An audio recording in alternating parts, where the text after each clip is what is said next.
우리는 이제 말씀을 따라가다 보면 십계명을 너무 이제 문자에 제한하다 보니까 거짓 증언이다 이런 하나 말 때문에 거짓말 자체에 대한 오해를 사실 할 수도 있어요. 그래서 오늘 말씀을 따라가면서 이 성경에서 말하는 이 십계명에서 말하는 이웃에 대하여 거짓 증언하지 말라라고 하는 것이 본 뜻이 무엇인지 좀 깨달아 보고, 그리고 우리의 삶에 이것을 어떻게 적용하는 게 좋겠는지 해서 오류 없는 말씀의 적용점을 함께 찾아갔으면 좋겠습니다. 저는 계속해서 말씀을 준비하면 할수록 이 십계명이 하나님께서 우리를 옥죄이려고, 우리를 괴롭히려고, 우리를 규제하기 위해서, 억압하기 위해서 주신 것이 아니라는 것을 너무 잘 깨달아갑니다. 저만 깨달아서 되게 미안하고 죄송하기도 한데 말씀을 통해서도 여러분이 함께 알아가는 줄 믿습니다. 그래서요, 오히려 이 십계명은 하나님과 우리 사이의 관계를 더 긴밀하고 더 돈독하고 더 충실하게 만들기 위한 하나님의 방침이고요. 또한 우리가 함께 믿음의 생활을 하는 우리 형제와 자매, 우리 이웃들과 어떻게 서로 사랑하며 어떻게 서로 연대해가며 어떻게 서로 상생해 갈 수 있는지 그 기준, 삶의 방식을 제시해 준 거라는 것을 더 밝히 알아야 하겠습니다. 그래서요, 십계명을 알면 알수록 우리는 아우 힘들어 이것이 아니라 감사하다. 하나님이 이렇게까지 우리를 생각하셨구나 라고 하는 그 깊은 깨달음 앞으로 나아가야 하겠습니다. 여러분도 지금 그렇게 느끼시고 계시는 줄 압니다. 그렇죠? 네, 서로 사랑하는 방법을 알려주신 것이구나 이렇게 깨달아 보면 이 말씀이 더 은혜가 됩니다. 특별히 오늘은 9번째 계명인데요. 내 이웃에 대하여 거짓 증거하지 말지니라. 이것은 우리가 어떻게 이웃과 함께 살아가야 하는지, 또 하나님이 왜 이 계명을 주셨는지를 함께 좀 알아보는 시간이 되었으면 좋겠습니다. 구 계명도요, 이게 다른 계명들과 같이 한 가지 특징이 있는데 뭐냐면 주어가 없어요. 너는, 누구는, 어린아이는, 나이 많은 사람은 이런 게 없어요. 그냥 내 이웃에 대하여 누구든지 다 이렇게 해야 한다라고 말하고 있습니다. 남자든 여자든 노인이든 젊은이든 또 노예든 주인이든 객이든 고아든 신분에 상관없이 남녀노소 모든 사람들이 이 말씀을 지켜야 하는 대상이 됩니다. 그러니까 저도 여러분도 해당이 되겠죠. 여러분들 우리는 아니에요? 이거는 이스라엘 사람들만 해야 되는 거예요? 아니에요. 우리가 함께 이 말씀을 지켜가야 합니다. 그렇기 때문에 우리는 이 말씀의 본 뜻이 무엇인지를 더 잘 알면 잘 지켜갈 수 있을 겁니다. 먼저는 무엇을 하지 말라 그랬냐 하면 거짓 증거하지 말라 그랬어요. 거짓 증거. 이 거짓 증거라는 건 뭐냐 하면 어떻게 보면 이제 위증이라고도 할 수 있거든요. 함축적으로 말하면 이것은 뭐냐면 거짓말을 하거나 사실을 말하지 않는 것을 위증이라고 해요. 특별히 이제 위증이라고 하는 이 말, 증, 이것은 평소에는 우리가 잘 사용하지 않는 말이죠. 우리는 그저 거짓 여기서 끝나는데 이 증거라는 말이 들어감으로 인해서 이 거짓 증거는 생각보다 이 제한적인 영역 안으로 이 범위를 좁혀줍니다. 그래서 무엇이냐 하면 재판에 관련된 일이에요. 어떤 것이 옳고 그른지, 맞는지 틀리는지를 확인하기 위한 그 과정에서 우리는 거짓 증거를 내지 말라는 겁니다. 특별히 법정에서 시시비비를 가리기 위해 채택되거나 목격자가 진술을 하거나 사건의 정황을 확실히 보여주는 물건, 기록 이런 것이 사실은 증거거든요. 그런데 이 증거가 사실이냐 거짓이냐는 매우 중요합니다. 그렇죠? 그래서 우리가 판단의 근거가 되고 법리의 근거가 되는 것이거든요. 이 증거가 불확실하면 우리는 죄 있다 할 수도 없고 죄 없다는 것을 증명해낼 수도 없습니다. 그러니까 이 증언과 증거라는 것은 매우 사실에 입각해야 한다는 거예요. 또 이 거짓 증거를 대상은 무엇이라고 한정하고 있냐면 내 이웃에 대하여라고 이야기하고 있어요. 여러분, 이웃은 누구입니까? 친한 사람만 이웃인가요? 그냥 옆에 사는 사람 다 있는 거죠. 우리의 직장, 우리의 사업체, 내 고객, 내 만나는 사람들, 내 지역, 나이, 학업, 회사, 사업, 아니면 개인 모임 이런 등 모든 것을 포함해서 나와 연결되어 있는 모든 사람을 다 이웃이라고 할 수 있습니다. 그래서요, 이웃이라는 것은 내 삶의 영역에 들어와 있는 모든 사람을 의미합니다. 이 두 가지 의미를 종합해 보면요, 내 삶의 영역 안에 있는 내 주변에 있는 이웃, 그 삶에 대하여 사실이 아닌 것을 사실처럼 말하거나 때로는 반대로 사실인데 사실이 아닌 것처럼 숨기거나 거짓말하지 말라는 계명이 바로 구계명이에요. 근데 그 목적은 그 사람의 옳고 그름, 이 사실이 이 정황이 진짜인지 아닌지를 확인해 주기 위한 증명의 자리가 필요하다는 거죠. 우리는 이 구계명이 갖고 있는 중요한 의미를 다시 한번 기억해야 합니다. 이 사람과 사람 사이에서는요, 이 이해관계라는 게 분명히 존재해요. 이로움과 해로움이 늘 존재하거든요. 그런데 이것을 유지하고 바르게 하기 위해서 우리는 사람들은 질서라는 것을 만들지요. 그리고 때로는 그 질서보다 더 확대된 개념으로 정의 또는 공의라고 하는 것을 우리는 채택하게 됩니다. 그렇기 때문에 이 구계명은요, 이 정의와 공의, 질서를 유지하는데 매우 중요한 역할을 하고 있다는 거예요. 거짓으로 증언하게 되면 상호 간에, 이웃 간에 서로 신뢰가 깨지게 되죠. 그리고 정의가 지켜지기 어렵습니다. 질서를 지킨 사람이 손해 볼 때가 있습니다. 그렇기 때문에요, 이 증거는 무엇보다도 사실에 근거해야 하는 이유가 있고 또 그 사실 자체여야 하는데 때로는 거짓이 증거가 채택됨으로 인해서 사람이 함께 살아가는 이 사회는 때로는 무법천지로 변질될 수도 있어요.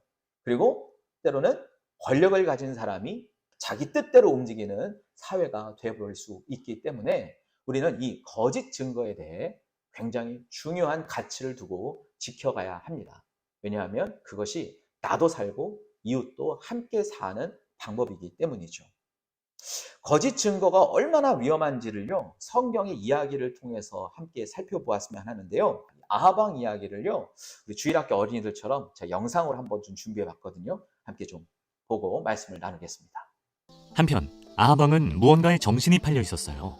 아하방이 사는 궁 근처에 잘 가꿔진 포도밭이 하나 있었는데 그 포도밭이 너무나도 갖고 싶었거든요. 포도밭의 주인은 나봇이란 사람이었어요. 견디다 못한 아하방이 하루는 나봇을 찾아갔어요. 듣거라. 내가 그대의 포도밭을 아주 좋게 보았으니 내 특별히 이 포도밭을 나의 정원으로 쓰고자 한다. 다른 더 좋은 포도밭을 줄 수도 있고 돈으로 값을 치러줄 수도 있으니 나한테 밭을 넘기거라. 저 왕이시여, 이 포도밭은 저의 조상 대대로 이어져 온 밭입니다. 이런 소중한 밭을 제가 왕께 넘긴다면 하나님께서도 기뻐하지 않으실 겁니다. 이렇게 아무리 설득해도 나봇이 뜻을 굽히지 않자 아하방은 기분이 잔뜩 상하고 말았어요. 제깟 백성 녀석이 왕인 나의 말을 거역해? 심통이 난 아하방은 침대에 누워 벽만 바라보았고 밥도 먹지 않고 단단히 삐쳐 있었어요. 그러자 이세벨 왕비가 말을 걸었죠. 아니 폐하, 대체 왜 식사도 거르시고 몇 날 며칠 꽁에 계신 건가요? 그제야 아하방은 고개를 돌려서 나봇과 주고받은 이야기를 일러주었어요. 고작 그 정도 일로 우리 북이스라엘의 왕께서 이리 기운을 잃으셔야 되겠습니까? 걱정 마십시오. 그 포도밭을 제가 반드시 가져다 드리겠나이다. 사악한 이세벨 왕비는 사람들을 불러 모아 곧바로 계략을 세우기 시작했어요. 그건 아주 끔찍한 계략이었죠. 하루는 이세벨의 명령에 따라 북이스라엘 백성들이 한자리에 모여들었어요. 그 앞에는 불쌍한 나봇이 끌려와 있었죠. 그리고는 갑자기 불량배 두 사람이 백성들 앞으로 나왔어요. 다들 잘 들으시오.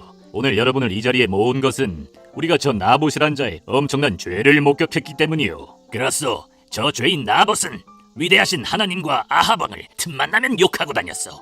우리가 그걸 직접 똑똑히 들었단 말이오. 두 불량배의 거짓말이 얼마나 능숙했던지 사람들은 금방 속아 넘어가고 말았어요. 그리고 누군가 말했죠. 감히 하나님과 왕을 욕보이다니 우리 다 같이 저자를 돌로 쳐 죽입시다. 이렇게 가엾은 나봇은 억울한 죽음을 당하고 말았어요. 그리고 그 소식을 들은 아하방은 신이 나서 포도밭으로 달려갔죠. 새 포도밭을 어떻게 꾸미면 좋을까? 이런 기분 좋은 상상을 하면서 밭에 도착했을 때 아하방은 깜짝 놀라고 말았어요. 왜냐면 눈앞에 엘리야 선지자가 서 있었거든요. 어서 오십시오. 포도밭을 차지하게 돼서 기분이 좋으신가 봅니다. 하나님께서는 나봇의 죽음에 왕의 책임이 있다는 걸 다 알고 계십니다. 분명히 말씀드리지요. 이 일로 인해서 왕과 왕의 가족에게는 앞으로 끔찍한 재앙이 내리게 될 것입니다. 그 말을 들은 아하방은 너무나 놀라고 두려워졌어요. 전에도 엘리야가 하나님과 소통하는 걸 직접 보았기 때문에 이 끔찍한 경고가 거짓이 아니라는 걸 알았으니까요. 새 포도밭이 생겼지만 이제 아하방은 더 이상 즐겁지 않았어요. 왕궁에서도 베옷을 입은 채로 끼니도 거르고 슬퍼하는 날이 많아졌죠. 그리고 하나님의 경고대로 아합이 죽고 나서 그의 아내 이세벨과 아들 아하시아 왕은 아주 비참한 죽음을 당하게 돼요. 욕심과 탐욕은 큰 죄로 이어지고 그 죄를 하나님께서 다 지켜보고 계시다는 걸 아하방은 미처 모르고 있었던 거죠. 네. 제가 설명하는 것보다 훨씬 더 이해가 잘 되시죠? 예. 그러니까 뭐냐면, 이 아합 왕이 이 나봇의 땅을 굉장히 탐내하는 욕심이 생겼습니다. 근데 이것을 쟁취하기 위해 이세벨이 두 명의 거짓 증인을 내세워서 그것을 갈취하게 되는 거죠. 나봇은 두 사람의 거짓 증언에 의해서 사형을 당하고 그의 재산은 몰수되었습니다. 그리고 아합은 나봇의 포도원을 갖게 되었지만, 우리가 이런 상황을 유쾌하게 즐겁게 바라보는 사람은 현대에 하나도 없습니다. 모든 사람은 이런 상황을 다 싫어해요. 그런데요, 놀라운 건 뭐냐면 이 이권의 주인공이 내가 될 때는 다 좋아하더라는 거죠. 다른 사람이 이렇게 피해를 보고 누군가가 이렇게 다른 사람에게 모함을 하고 또 거짓 증언을 세워서 뺏어가는 것에 대해서는 못 견뎌하는데, 내가 갖게 되는 것은 사람들은 다 입을 막고 있더라는 거예요. 사랑하는 여러분, 우리는 주의해야 합니다. 내가 싫어하는 일, 내가 욕하던 일이 내가 수혜를 얻게 되거나 내 이익이 되면 우리는 함구하고 그 일에 동참하게 되는 경우가 있다는 사실을 주의해야 하겠습니다. 요즘은요, 이 교통사고가 나면 블랙박스를 통해서 확인할 수 있어요. 그리고 길거리에 일어난 사건들은 이 보안 카메라를 통해서 확인하죠. 옛날에는 블랙박스가 없었기 때문에 증인이 중요했어요. 보안 카메라가 없었기 때문에 목격자가 2명 이상이 꼭 필요했습니다. 그래서요, 목격자의 증언은 사람을 억울한 죽음에서 모면하게 하기도 합니다. 왜냐하면 목격했으니까. 때로는 이 나봇처럼 억울한 죽음을 당하기도 합니다.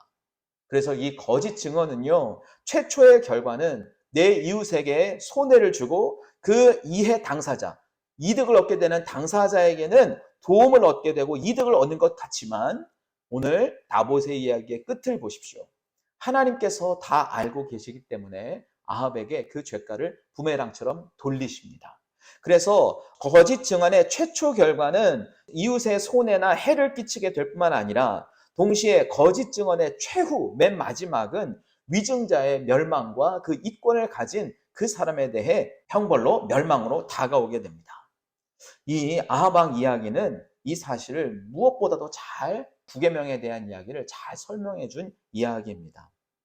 원칙과 질서를 지키려는 나봇, 그리고 거짓을 통해서라도 그 나봇의 밭을 취하려는 이세벨과 아합, 바로 인간의 욕심에서 출발하는 이 거짓에 대해 우리에게 경고해 주고 있는 겁니다.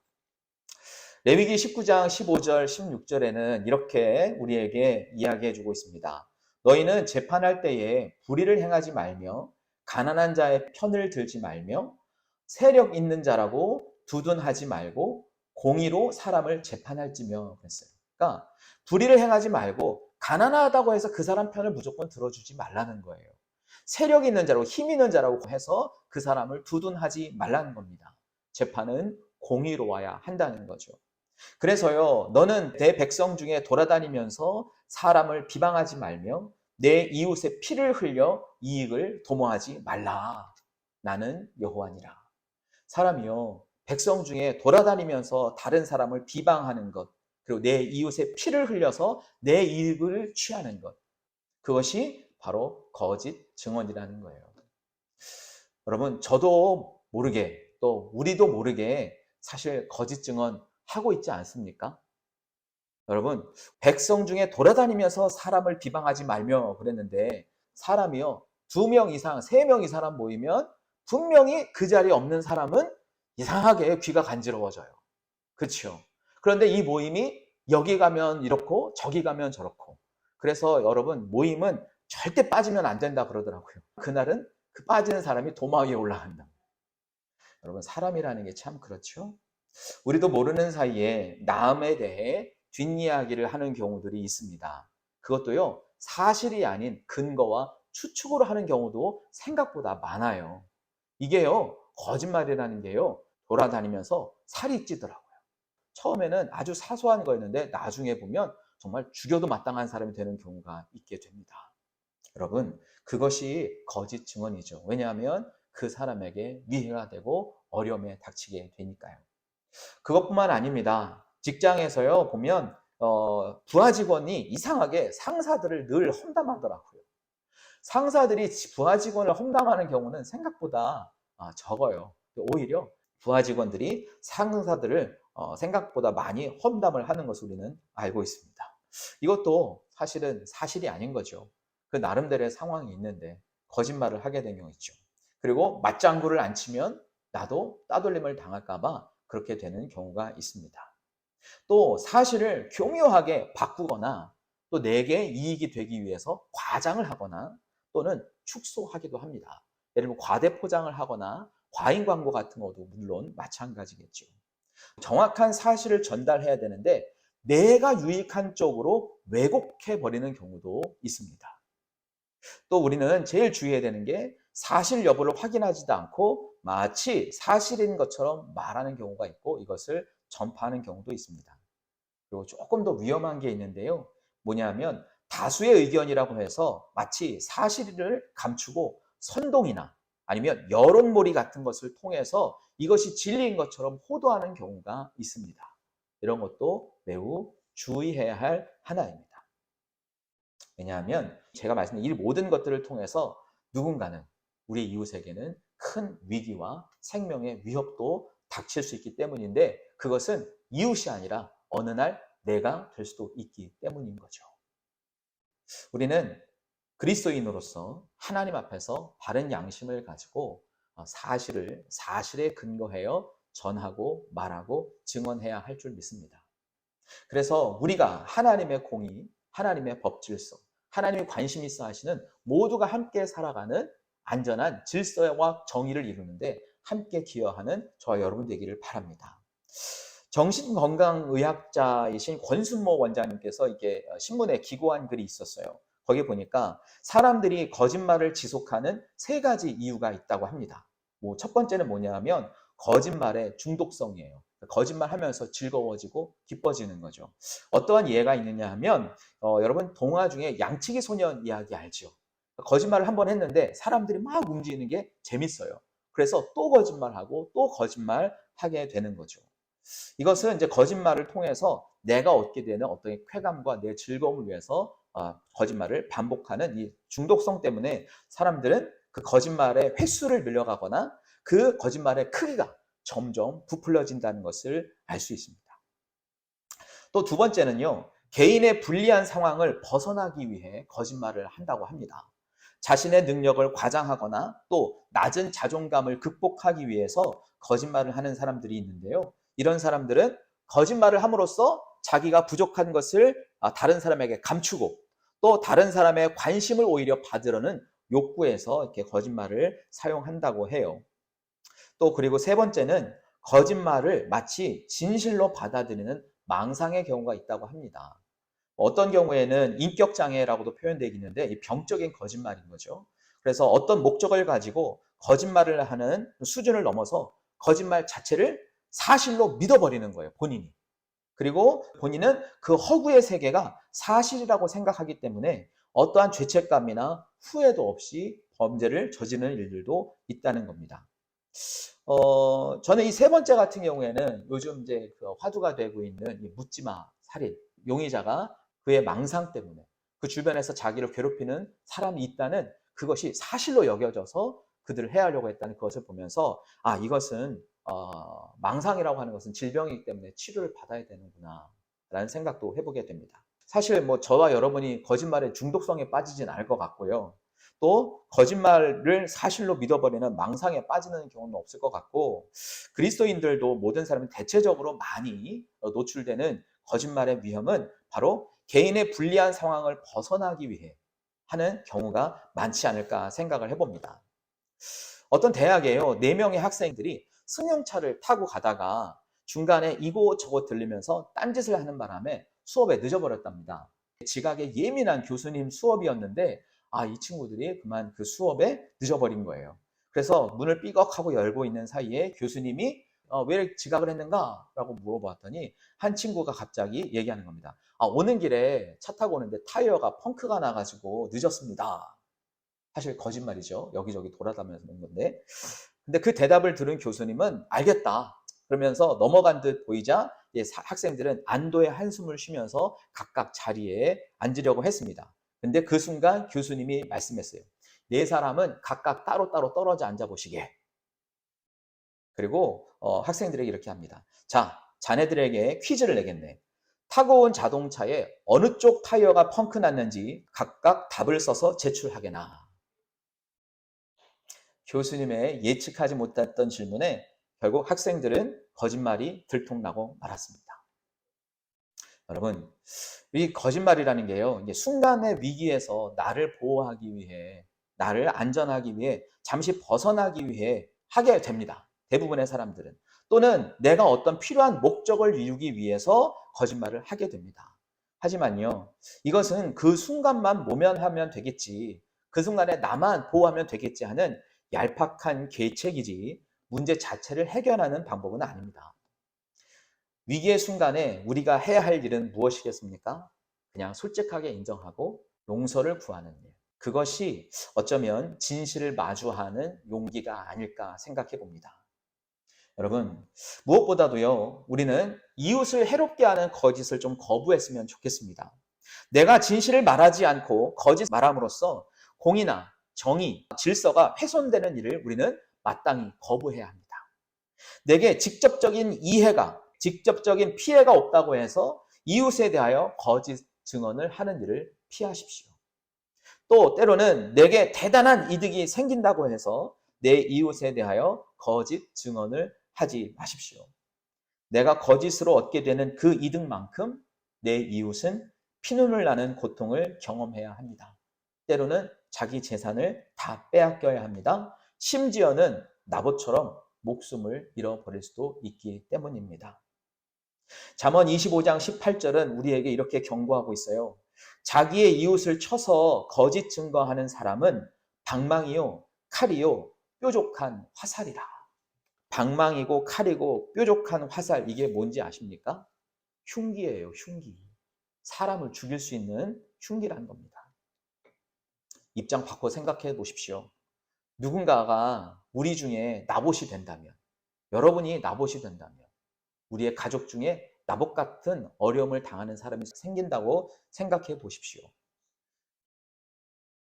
누군가의 거짓 증언으로 내 삶이, 내 가족의 삶이 다 파괴되는 그런 위험한 일을 당하게 된다고 생각해 본다면 우리는 거짓 증언 하는 사람을 미워하지 않겠습니까?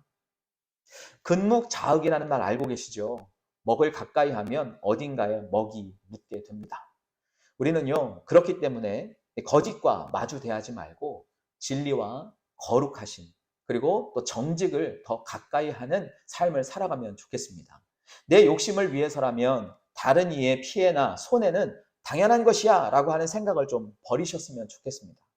그리고 순간을 모면하려고 하지 말고 그냥 거짓말이 다시 부메랑이 되어서 나를 공격할 수 있다는 것을 깨닫고 우리 주의해 보면 좋겠습니다.